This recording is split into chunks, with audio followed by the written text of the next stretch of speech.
Hello, the Darkness344 here, and in today's video I'm going to be basically going over these 10 simple XOR gate designs, exclusive OR gate designs, and with some ranging from very common designs that you definitely probably know already, and some for more niche use cases, and ones that you might not have seen before.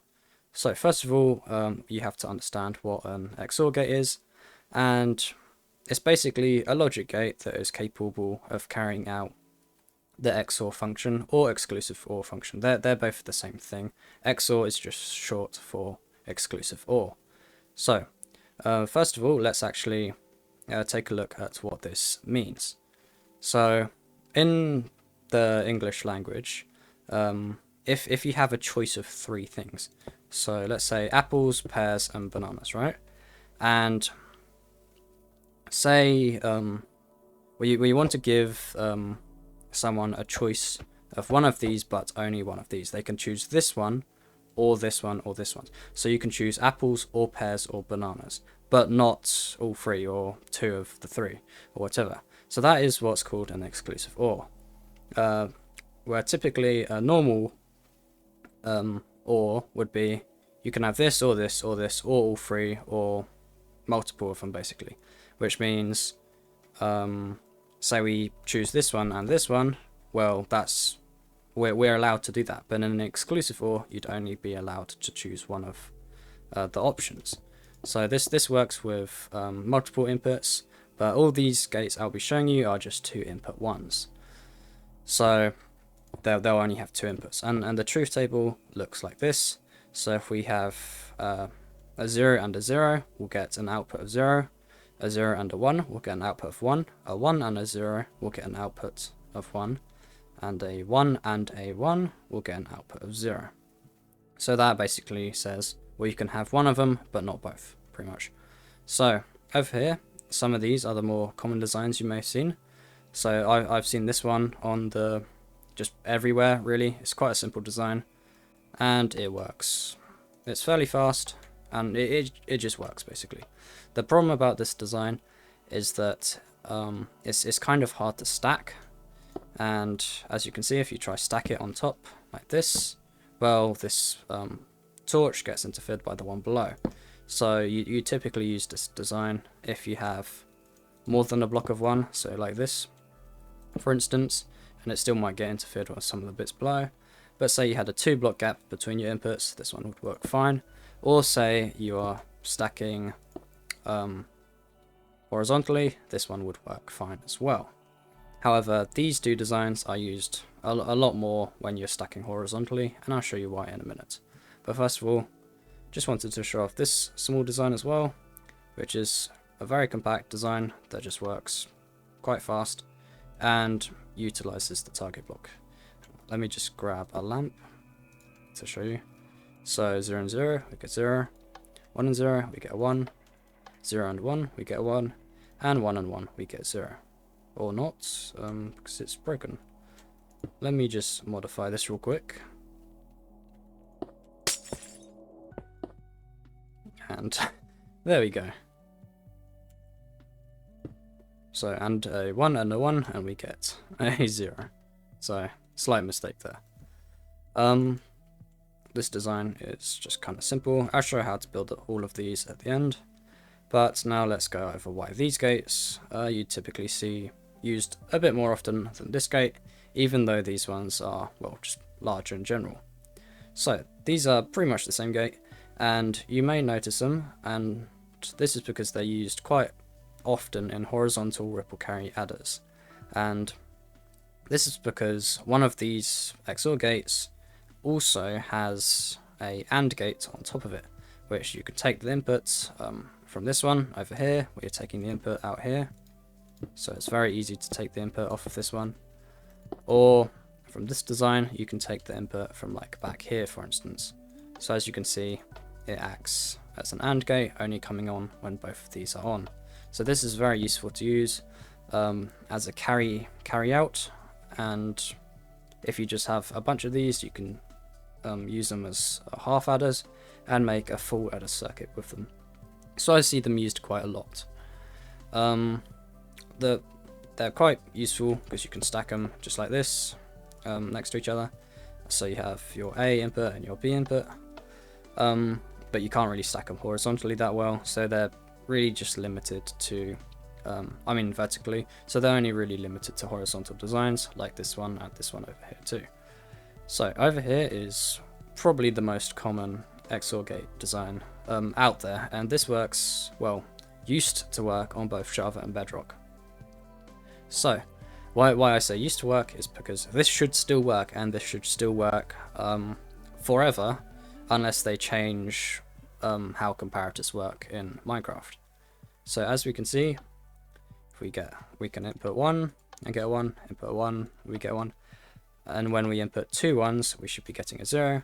However, in Java Edition, this would work, and in Bedrock Edition, this should work. However, comparators are currently bugged.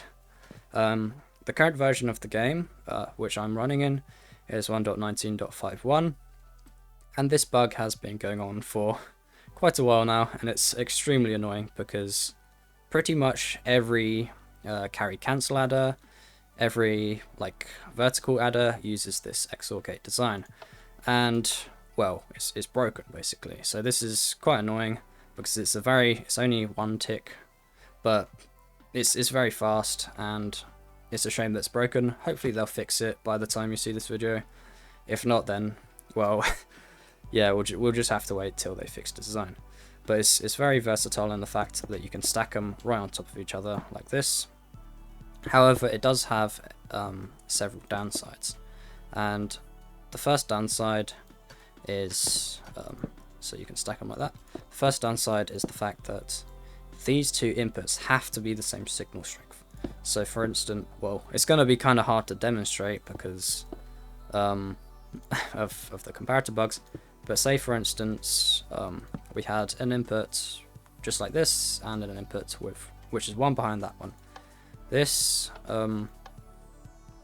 would typically not work. So as you're seeing, it's not working, and it shouldn't work anyway, even with the comparators working. So it's kind of limited in that regard. Also, it's only really fit for vertical designs because it's 4 wide and technically 5 wide if you're going to try and tile them, where designs like these are, well, shorter, don't have the problem with having to have the same signal strength, and are 3 wide instead of 4 wide. So these designs can be better if you're building horizontal XOR gates. Over here is a fairly new design actually. I made this a while ago. I'm not sure if anyone else has made it, but it just uses target blocks. And over here is a slightly upgraded version, which I'll show in a minute.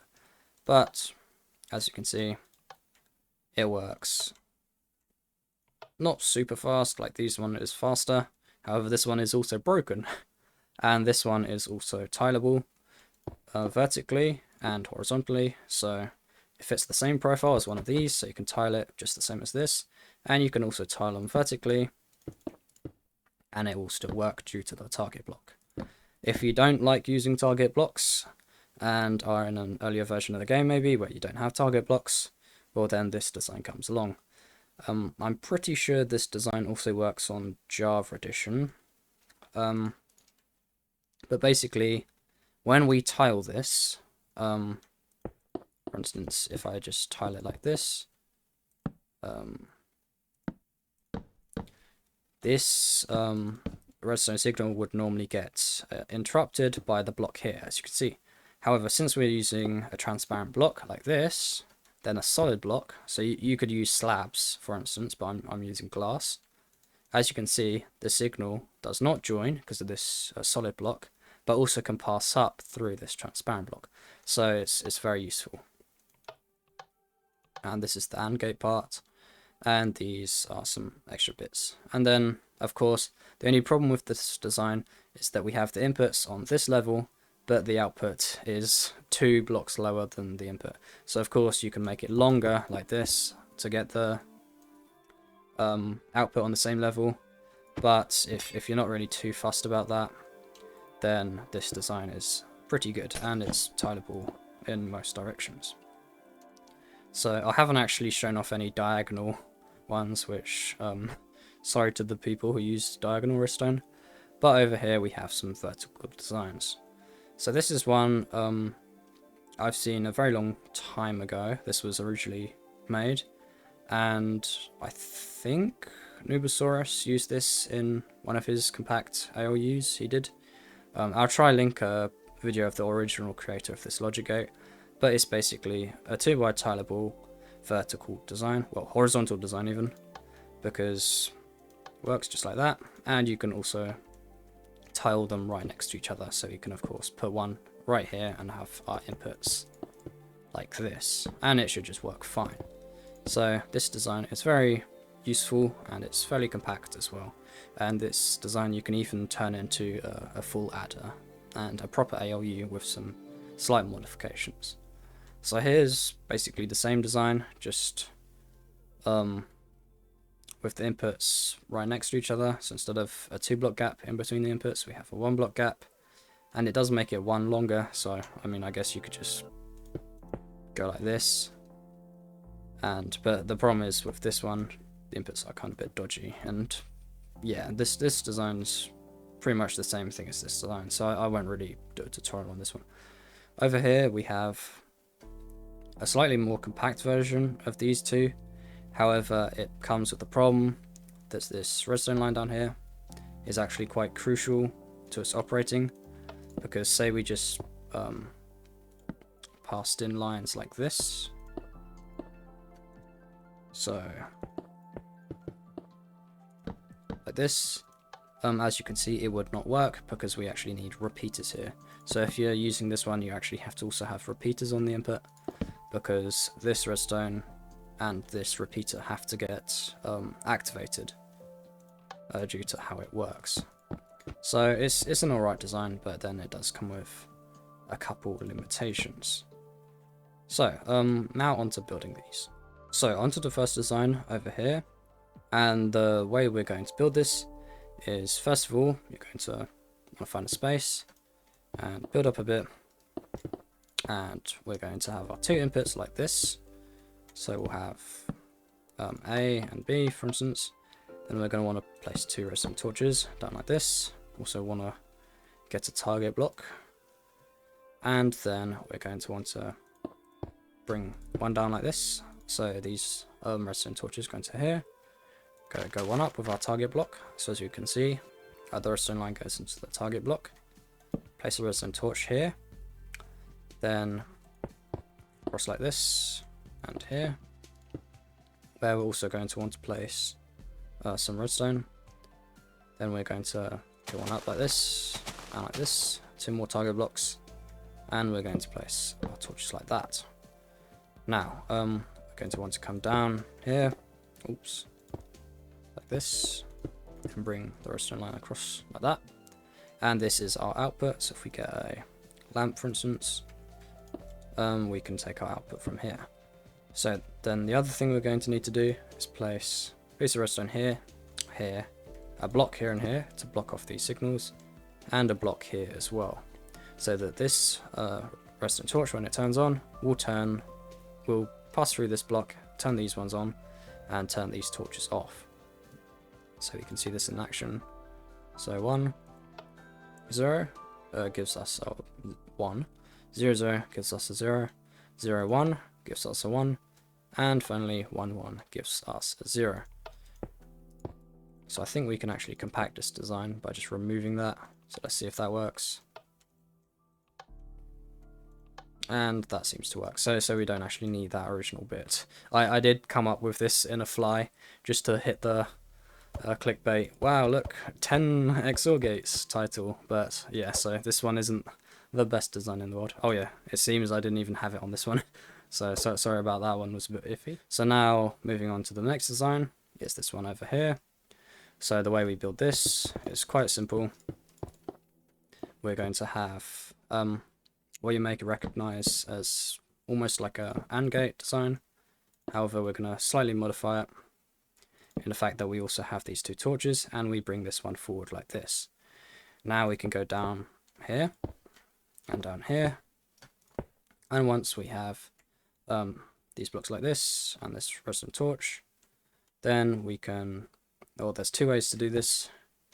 Either we can go up like this and then place redstone torches here and grab the output right from here. So this should just work. So if we place redstone torch lamp, so 0 0 is a 0, 1 0 is a 1, 1 0, I mean 1 0, so 0 1 is also a 1, and 1 1 is a 0. And the other way we can do it, if you don't like going up like this, is we can just break these, place the redstone torch here and here, and bring our output down from here like that, which shrinks it a bit, but and it still works, as you can see, just fine like that. So the next design, these are very common, you'll see them used everywhere pretty much. So we're going to want to come up, build our two inputs, so A and B, and the way you'd typically input into them is like this. You don't need repeaters or anything, so you could just use redstone like this, but I'm just going to build levers straight on like this.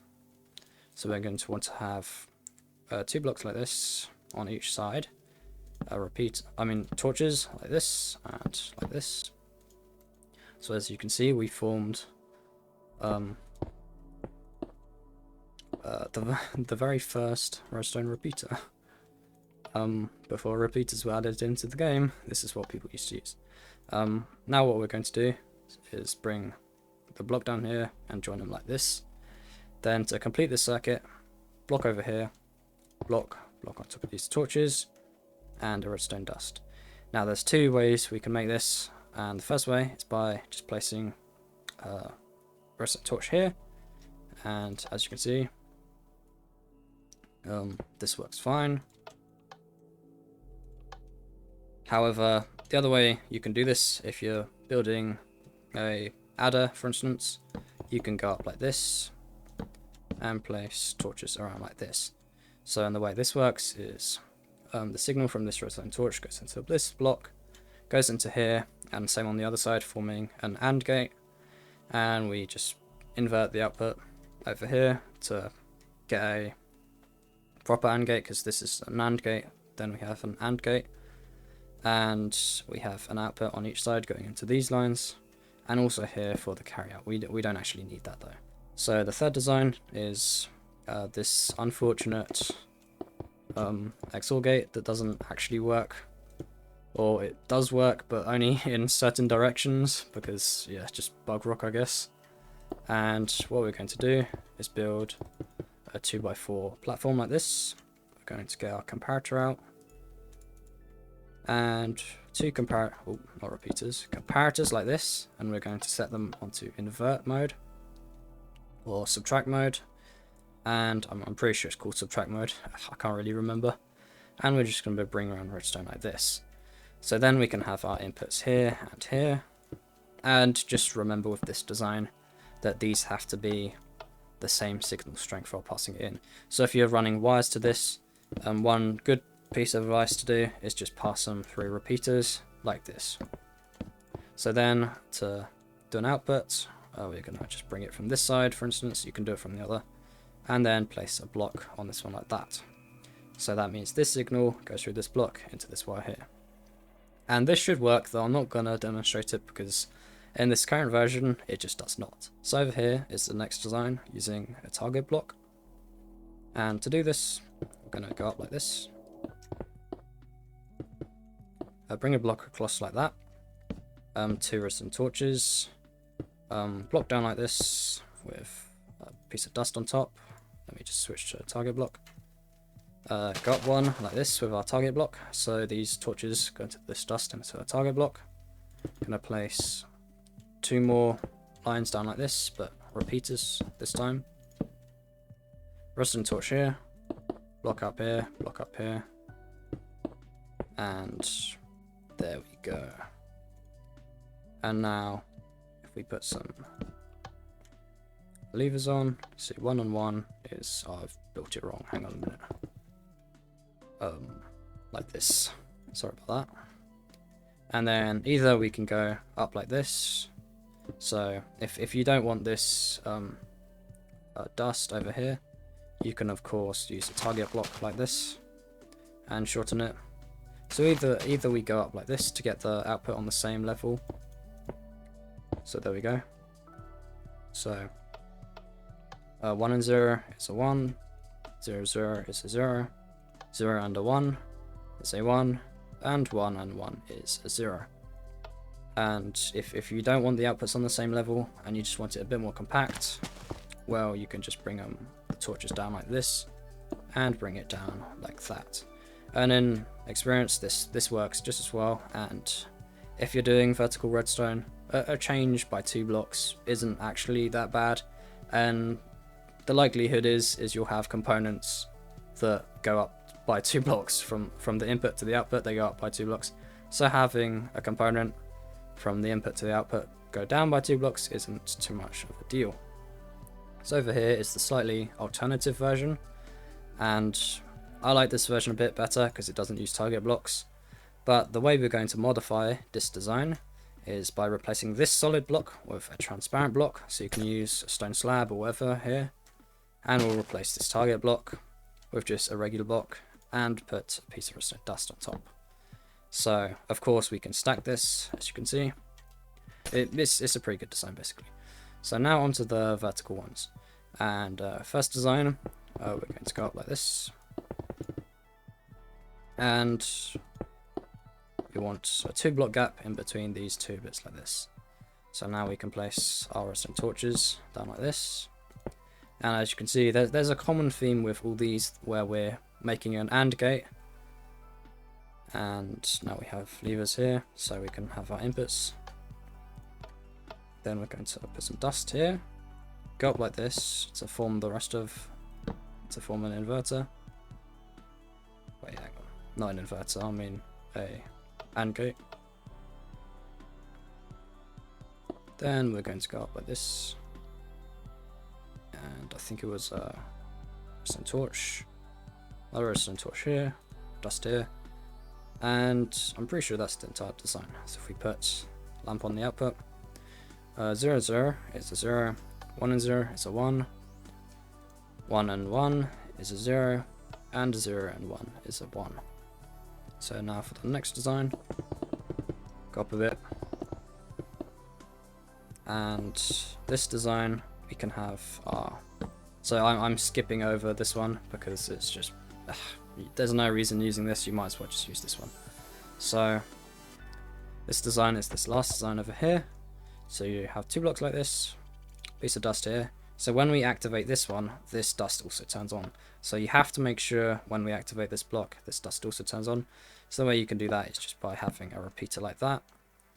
Or seeing as we have a repeater here, and we need to activate both this and this, you can also just use a redstone torch like that.